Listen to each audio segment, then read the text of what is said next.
Let's build a shelter.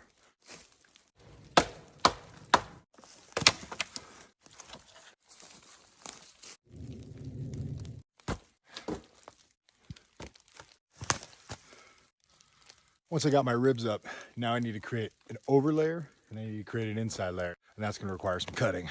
I'm using my little woodsman's axe.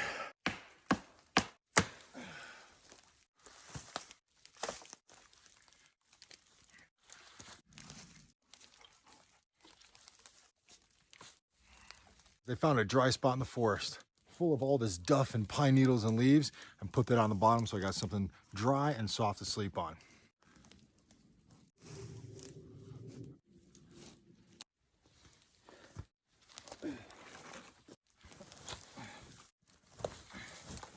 Come in, right here. Hi, bud. Finn and I can sleep in here, no issues. That's it.